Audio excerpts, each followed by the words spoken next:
Welcome to My Psychedelic Roots, a podcast of conversations with people from a broad swath of lived experience to explore their psychedelic beginnings or roots, what led them to start using psychedelics, what those early experiences were like, and how those roots have impacted their life's unfolding.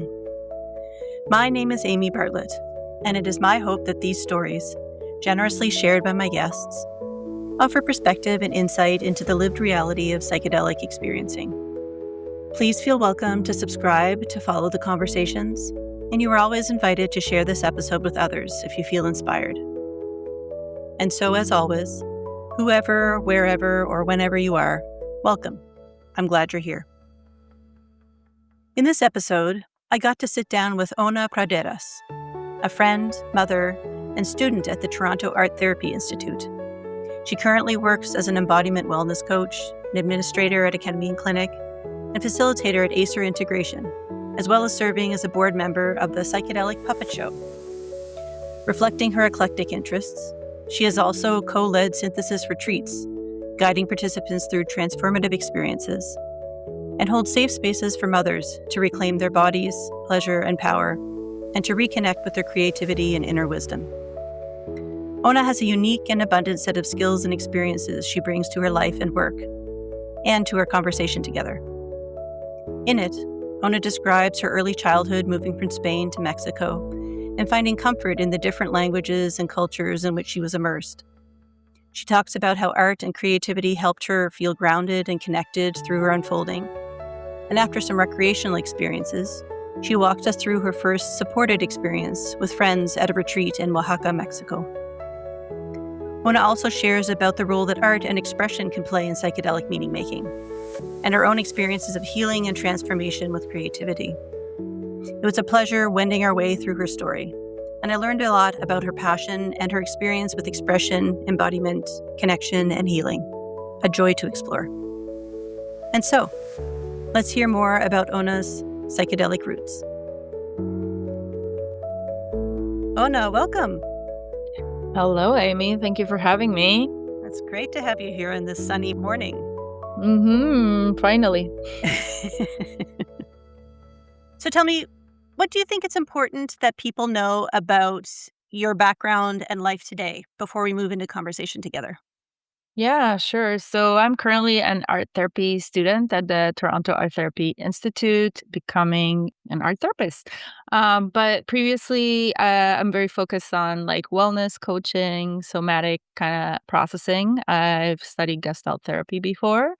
And I also currently work as an administrator at a mental health clinic that does ketamine-assisted psychotherapy here in Ottawa. And I do group facilitation for ACER Integration, which is an organization in the UK. So they do monthly meditations, and then there's group integration sessions. So I've done that for about 4 years. So I have a lot of experience kind of like with that context of group integration and how that can benefit people. What else? Yeah, I'm very much into creativity, movement, sound, somatic processing. Yeah, that's me in a nutshell. Well, that's beautiful. I'm so glad to get hmm to talk to you today and to learn a bit more about how you came to all of these rich experiences of integration and meaning making and using both words and the body hmm and the spirit as part of that process. Really cool. Yeah, thank you. So, and if we go back to your childhood, thinking back to your younger self, how would you describe your way of seeing the world, or what felt true to you then? hmm So I was born in Barcelona, and then when I was 4 years old, I moved to Mexico City. So I lived there until I was 18. And I feel like because I grew up almost like an expat family, but at the same time, my family was trying to be very like integrate into the society. I had like these dualities always constantly, right? Because I would be going to a British school and then speaking English and then having like Catalan, which is my native tongue from Barcelona at home. And then outside in Mexico, I would be speaking Spanish. So like very early on, I had to kind of like make these like different connections in my brain because I had to not only process language differently, but also like different diversity of cultures, right? Because the Spanish culture was very different than the Mexican culture or the British school, right? Where there were a lot of international students. So I feel it was very rich in terms of like I guess, artistic, influence because, Mexico is very, very much very colorful and, like, as you might know, that has a big, big influence in my artistic self. My mom is kinda like a painter as well, so that's very forming me as an individual as well. Mhm. But I would say, yeah, I just had to adapt to a lot of things very fast, Yeah. and early on in my life. Was there a culture or a language in which you felt most at home? Or did you sort of feel like you had 3 feet in 3 different places? Well, I don't really remember that much because when I was 4, so when I got to Mexico, I only spoke Catalan. I didn't speak English, I didn't speak Spanish. Right. So that was what I knew, and then I almost, like, learned English and Spanish at the same time. So for me, it was very easy to switch. I didn't have to translate in my brain. It was just like to this day, sometimes when I'm tired, perhaps I have to translate, but it's very much like because I learned languages when I was younger, that wasn't like a situation. I would be able to switch very easily between someone that was speaking to me in English and then change to Spanish. So I thought that was kind of cool. Still Yeah. think it's cool. Grateful for my parents for that opportunity for sure. For sure. And so it sounds like there wasn't a language that felt more at home. You felt at home and just moved through these spaces Mhm. as you chose. Yeah, I think my parents tried to keep the Catalan as like the home. Yeah. But I was the only our family spoke Catalan from in our school. So it was very much like at home you speak this language and then in school and outside you speak these languages. But no, I Right. think it was very flowy, yeah. Hmm.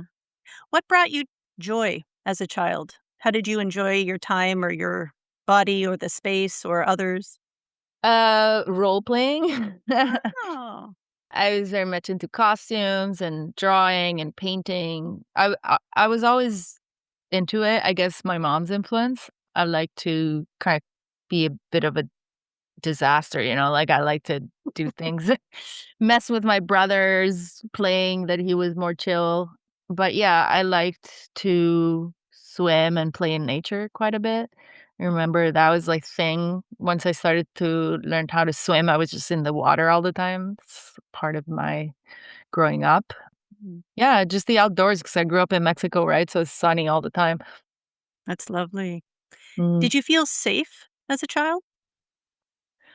It's a tricky question. I think, I was bullied a lot, Mm. perhaps more in my teens, but yeah, it was hard for me to feel integrated.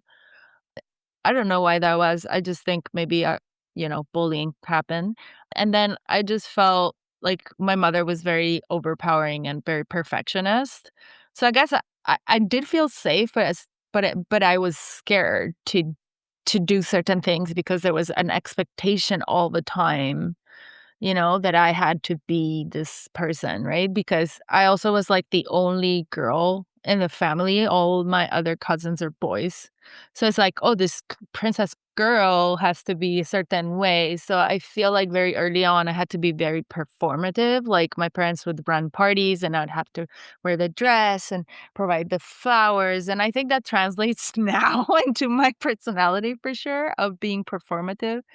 And so I wouldn't say like, uh, I mean, also the subconscious of growing up in Mexico, yes, it wasn't safe, like, there was certainly a lot of, like, information from my parents to be like, "Hey, you can't go do this alone or that," because it was Mexico City. So I say I didn't necessarily feel it in my body, but it was around all the time, right? Yes, there was an awareness. Yeah. Mhm, mhm. I'm curious too, on what role, if any, did spirituality play in your childhood? Was your family religious, or did you have opportunities to experience wonder or awe outside of a religious institution? So my parents, they're not religious, but Mexico is a very religious country. So I'd have information about Catholicism and a lot of that kind of influence. I never kind of went to church, but there was a lot of museums and stuff that had that aspect of it. But spirituality was more as a like the artistic side of spirituality, if that makes sense. So like Tell me the more. view so, like, for example, like, in Mexico, there's, like, the Virgen de Guadalupe, I don't know if Mhm. you are familiar. It's a beautiful virgin, and then there's, like, this culture of, like, the Mexican people that they go and then they, like, have to go on their knees, all this like a pilgrimage that they do Right. to get to this thing, and then there's the whole thing. So I saw that as a child, like, my parents took us to see these things, right? Because they wanted us to be aware of, like, what it was. Mm. And it always shocked me. I was like, "Whoa, why are they doing that? Like, why is it?" You know? So I think I thought there was a concept of a god, but it wasn't like I thought there was some energetic thing that could be bigger than us humans, but I never was like this god or that god, right? Later on, I was like more interested. I learned about Buddhism and meditation and all that. So I think like that's when they came as in terms of spirituality. But yeah, I didn't have the big influence in terms of that concept. Mm. Did you have any experiences as a child of awe or wonder? Or, sometimes some of those like big feeling experiences, and you don't have to have, but I'm just curious. Yeah, I mean, I think for me, even like early on, the concept of mushrooms is very interesting, especially in the Mexican tradition. It's all over. Even you're a child and you're like, oh, mushrooms. Like I had a very interesting relationship with mushrooms before I even know that that was a thing. Mhm. And then I also really was into fairies and gnomes. Yeah. So I don't know if you would call that spirituality, but to me, it was this world that existed, like back in the day, we would go on like road trips and there was no phones, right? So I would just stare at the outside and imagine like these fairies and gnomes flying around. To me, that was a spirituality back then, I guess. That's lovely. What did that kind of experience teach you, or what felt spiritual about it? Like, was it comforting? Was it feel like accompaniment? Was it the magic? I don't know. Yeah, I think it was just like the magic of thinking that these things could be real and that I could make them real if I wanted to in my Mm, mind, right? So even if other people didn't think that, I was like, well, that's on you because you can't see them. Even I tell my daughter that now. I'm like, well, if you want to see them, you can see them, right? So it's up to you. So it was magical in my own kind of mind and mm, imagination, and I think that was unique and special because it was real to me, and that's what mattered. that's beautiful. Yeah. You mentioned mushrooms being in your conscious awareness. I'm curious, did you grow up in an environment where psychedelics were ever discussed, either positively or negatively?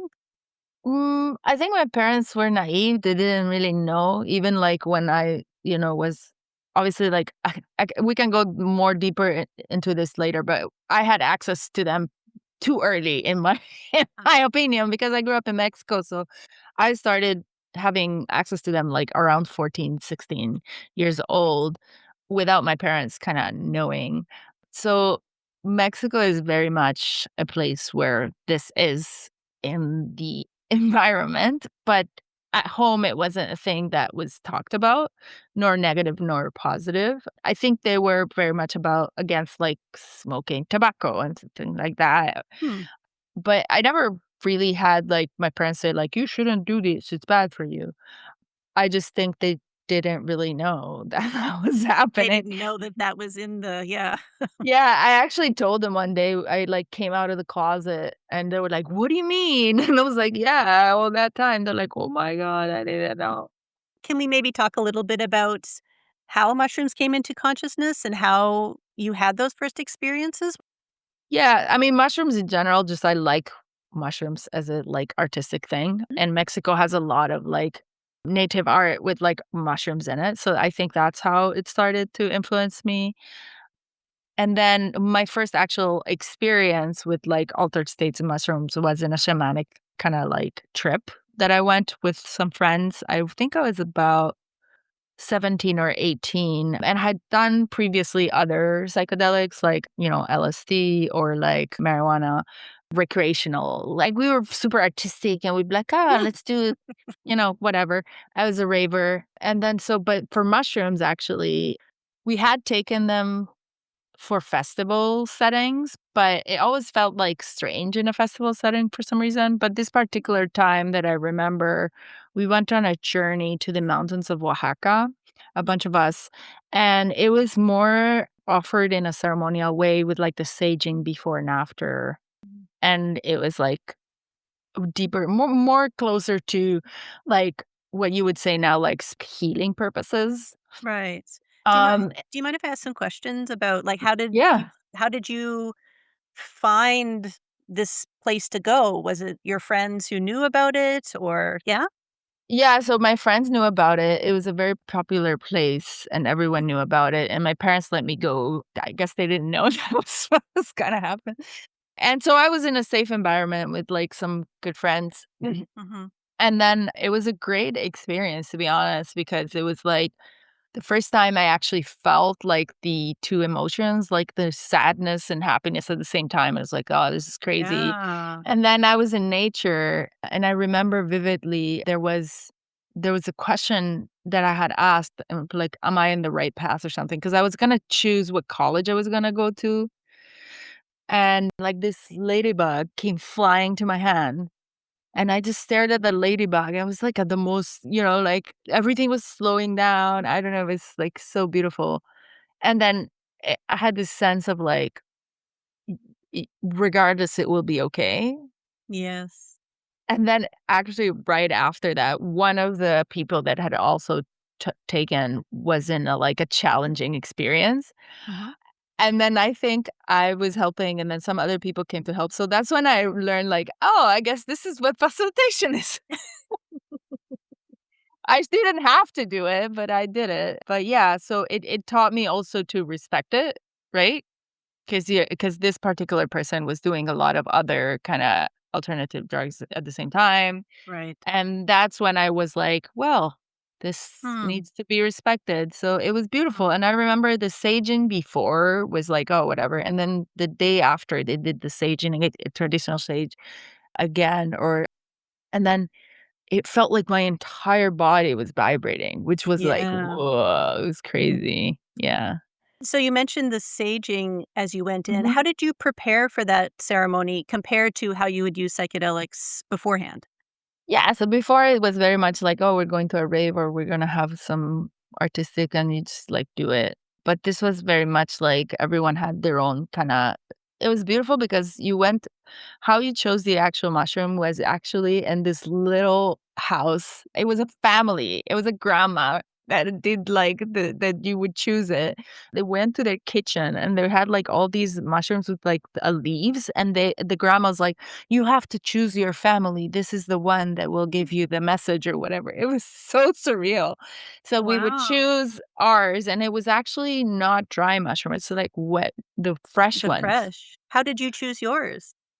I just saw, like, a cute, like, bunch family, and then I just chose that one, and then she would tell you, "Would you wanna eat the entire flesh or you want a tea from it?" 'Cause she would give you the option.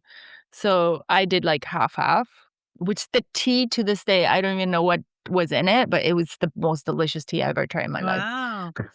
Like, I don't know what it was. But, yeah, so then you would do the sage was, I believe it was sage, I'm not sure, maybe it could have been Palo Santo, it was a while ago.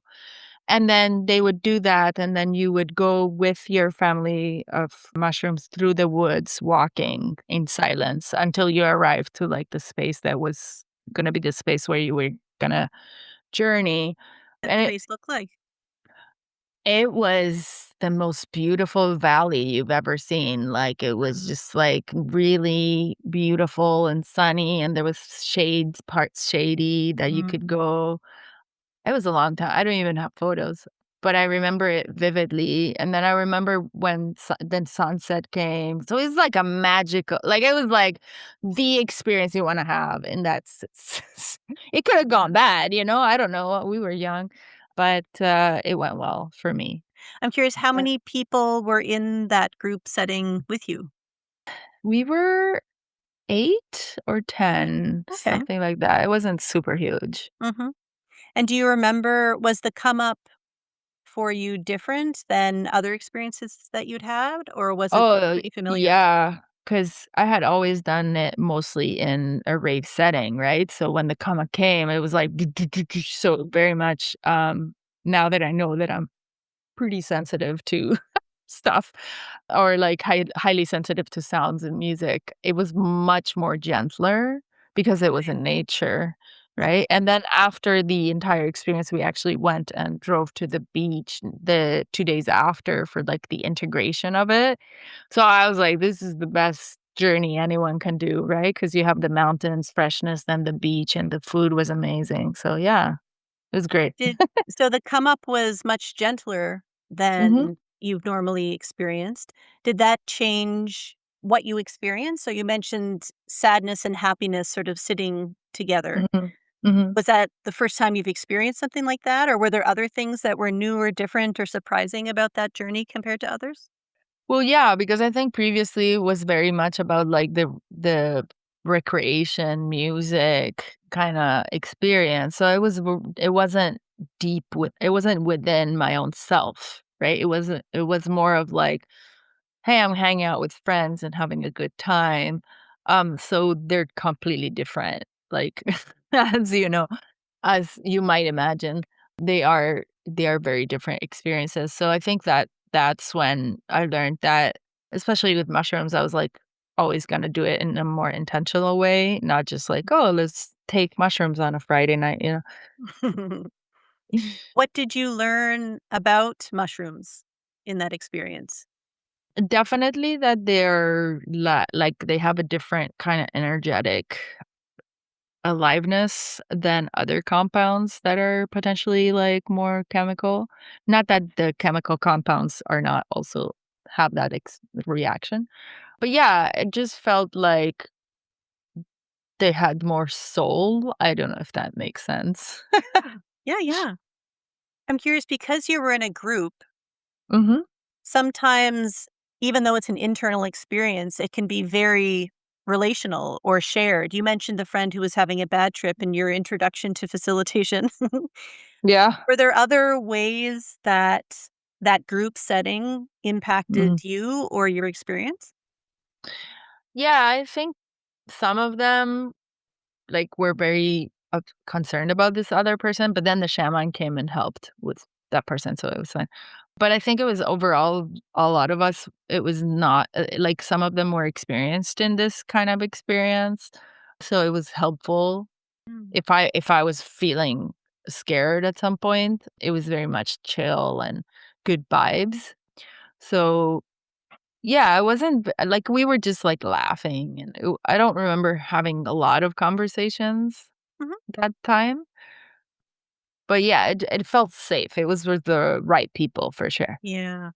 And what was it like, again, compared to previous experiences, having a shaman there and having someone who is facilitating and leading the group? Mhm, How did you experience their role, or what contribution did they make to mhm. that experience that you had? Yeah, I mean, I think looking back now, I think the guy had a bit of an ego, you know, like he was a little bit of like, "I'm a shaman." But and he wasn't even Mexican, he was like an Italian living in Mexico. Yeah, I know. But they were good hosts because they weren't, like, super interruptive of the experience, they were just there making sure everyone was good, and then his wife was, Italian, I remember she made us, like, ravioli after, and they were amazing ravioli too. I was just like, "Whoa." But, yeah, overall, I think it was good to have them there, like, feeling like there was some sort of safety net because in festivals, that had never been the case, like, you're alone. So that would be, like, the difference. Mhm. What kinds of things did you and your friends do to integrate? I expect that was probably one of the first experiences you've had where Mhm, integration was an mhm. opportunity or was something built into that experience. What was that integration experience like for you? I think it was more like a sharing circle. Like, that's what we did, and then in the beach, we actually did I have a photo of this, like a humongous sand mushroom. So we did creative integration, I guess, without knowing. Yeah, That's but really yeah, cool. it was very much nature and creative integration with, like, friends, yeah. Were there insights that came out of that process for you? Um, or this is a question I sometimes ask. If that first experience were a chapter in your life story, what would the name of that chapter be? Oh, wow, okay. Ooh, that's a hard one. I Mm, can't think of a specific name. I mean, it was very much, I would say, like, young vibes in nature. It was like the typical movie, but that doesn't end in a scary thing, right? It was like a very 60s movies that is cool, like, that doesn't end in, like, a terrible, like, movie. It was actually everything worked the way it had to work, and it was a great kinda it was right before I left for my college studies and going back to Spain, so it felt special to yeah, be able to experience that with, especially because I was in the lands where, like, Maria Sabina and, to me, later on, always has a good taste in my mouth because it was, like, honoring the land where, like, it was very much the origins of the medicine, that particular medicine. But, yeah, I guess it would be, like, good vibes in nature or something. love it. That's cool. How did that first experience compare to what you expected? From the experience itself, you mean? Like, I I had guess a because it's your first sort of intentional, or you Mhm, sort of talked about it being your first sort of mhm. healing or therapeutic Yeah. experience. How did that compare to what you expected? Or maybe you didn't have a lot of expectations. I think it actually shifted something in me because we were like this particular group who were doing a lot of like other compounds like for recreationally, and there got to a point where I was like, I don't think I want to be doing this like this anymore. And so they actually continued and took a lot of compounds, and I had to step away because when you're a teenager, that's the only way, because if not, you can't hang out Yeah. if you don't do it. So I think that was a proud moment at a young age, realizing like, yo, this is getting to the point that could be dangerous in terms of like addiction and all that. So yeah, so I lost some friends, clearly, and became more introspective and more intentional about it. And so I think that experience of spirituality or like more intentional approach Yeah. shifted something in me in terms of like this is not just a thing that you do all the time. It needs to be honored in a different way. Yeah. That's beautiful. Yeah. On that note, is there anything that you wish you had known before you had that experience? Yeah, I think I was pretty open. I was like, "Hey, I think the curiosity is what made it flow like that because I wasn't like, oh, this how's this gonna be?" Like I was so young, I was like, no fear. There was like, yeah, trust everything, like that song is like nowadays it's harder, right? Because you have all this previous experience of like, I don't know. Yeah. Well, on that note too, so what is your relationship to psychedelics today? Well, I work with them in terms of like advocacy, education, and integration. Like I said, I mentioned I work in a clinic that does ketamine assisted psychotherapy, and I worked previously synthesis retreats doing legal psilocybin retreats for people. So it's very much for the last, I would say, 7 years, a big part of my life. In terms of like working with people, I do a lot of like just education about around it and how to, I guess, do it in a safer way if possible. And also, in a personal kind of way, I also use them like when I'm having some challenges within myself or also relationally, like with Mhm. my husband, partner. It's been very helpful to overcome some of the things that are deep, deep ingrained in my psyche, I guess. Mm. I do have to say that before a few years ago, I was like, this is the way, and now I'm a bit more hesitant, right? I'm like, I don't know, like there's a spectrum, like maybe not for everyone, or maybe not all the solutions. But I do think that they help you kind of like understand things differently, Mhm. and have clarity. And that's what's been very useful for me in different kind of stages of my life. So yeah, I don't know if that answers the question. Yeah. Yeah, yeah. I'm curious, we started the conversation with you talking about, your love of art and whimsy and magic as a child. Mm, And I know you're doing your art therapy training now. yeah. I'm curious how you think about the intersection of psychedelics and your love of art and that sort of Mhm. whimsy and magic that was Mhm. such an important part of how you grew up. Yeah, I mean, for me, even before I knew what psychedelics were, my art was very psychedelic. I guess maybe because it was inspired in the Mexican traditions and color and all that. And to me, psychedelic is like means many layers and colors and stuff like that, not just the compound itself or the medicines. So I think it's very much in par.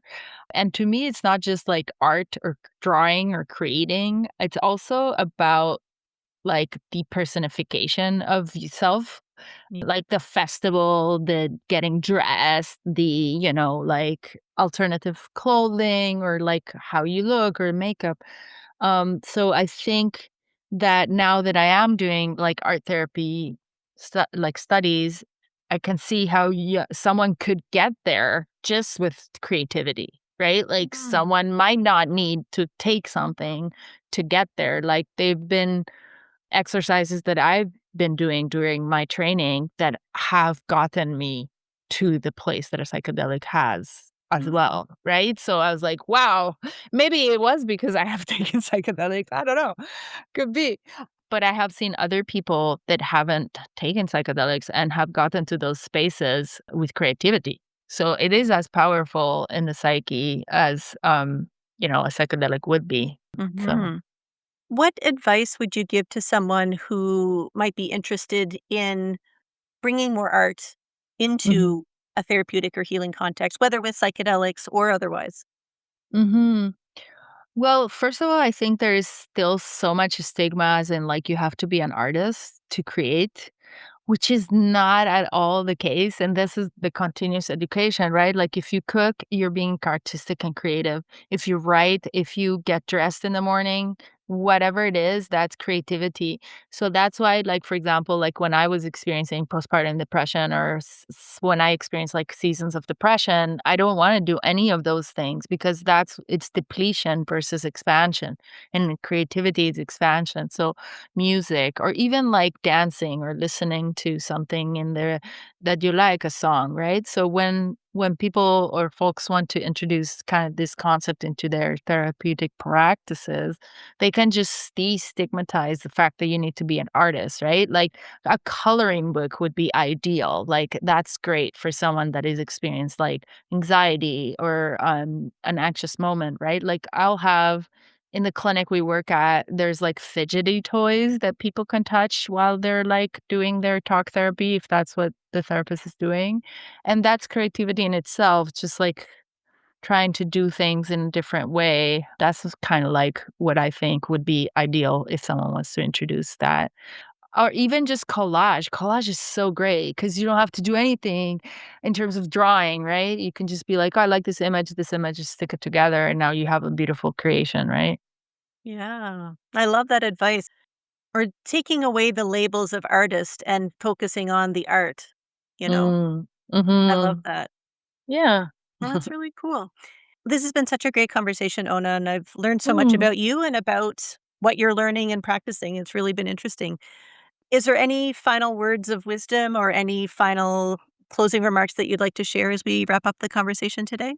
Yeah, I think that people forget that power that we all have inside, as in, like, trying to heal in a different way through either compounds or just things. And I see that a lot of like in the onboarding calls that I do. And I think we have to remember that, processing takes time and that patience is key. And that the most important thing to remember is that we are all humans. So having humility and respect for anything that you're going through is the most important thing, including the struggles that you might be going through. So yeah, I would just remind people to be gentle with themselves and try to, put that little spark of, hope in that in themselves because they've overcome a lot of things. We all have, right? So yeah, I Yeah. would love to give that shout out though to people that might be struggling to believe that it can be different, one step at a time. Mm. That's so beautiful, Ona. Hmm. Thank you so much for sharing your story and for sharing your truth and what you know. It's been a real pleasure to be in conversation today. Oh, same with you, Amy. Thank you for having me. Thank you.